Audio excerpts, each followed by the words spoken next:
Dobro more, dragi pomorci. Ovo je druga emisija iz serije koju vam je namijenio Sindikat pomoraca.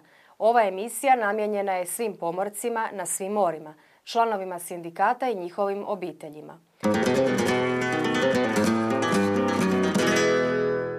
U prošloj emisiji Predrag Bracoduro, glavni tajnik Sindikata pomoraca, uveo nas je u emisiju, najavivši teme, sadržaj i profil emisije. U ovoj emisiji bit će riječi o izvještaju sa Središnjeg odbora i sastanku sekcije mladih i žena, te potpisivanju ugovora Uljanik-Jadrolinija. Treća sjednica Središnjeg odbora SPH, najvišeg tijela sindikata između dva kongresa, održana je u Vodicama 21. veljače. Članovi Središnjeg odbora su sukladno svojim ovlastima odobrili planove rada za 2013. godinu, te raspravljali o problemima u hrvatskim brodskim tvrtkama koje su u velikim problemima zbog svjetske krize, ali i o događajima oko izmjene i dopune Pomorskog zakonika. Naime, vlada je prihvatila izmjene i dopune Pomorskog zakonika, ali nije prihvatila niti jedan prijedlog socijalnih partnera u vezi izmjena oko takozvanog beneficiranog radnog staža i poreza. Članovi Središnjeg odbora dali su punu potporu dužnosnicima SPH u njihovim nastojanjima da se poboljša socijalni status pomoraca. Središnji odbor jednoglasno je prihvatio informacije o daljnjim akcijama koje će poduzeti SPH kako bi pokušao pronaći najbolje rješenje o sudjelovanju u izradi Zakona o izmjenama i dopunama Zakona o prijevozu u linijskom i povremenom obalnom pomorskom prometu radi usklađivanja sa odredbama Europske unije.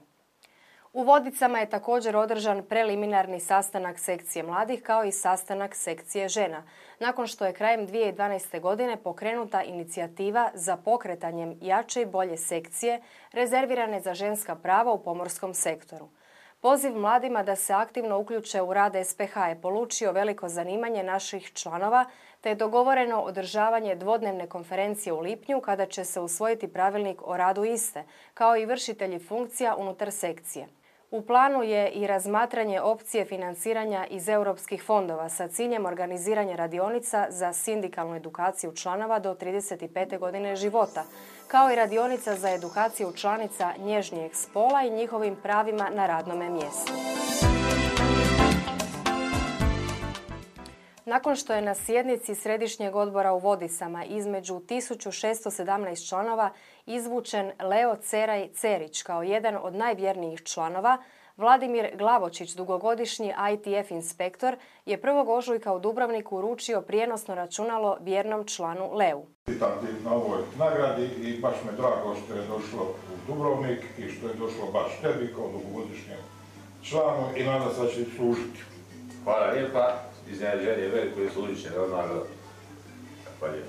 Leo je član SPH od samog osnutka 1990. godine, a zaposlen je u Lučkoj kapetaniji u Dubrovniku na poslovima traganja i spašavanja.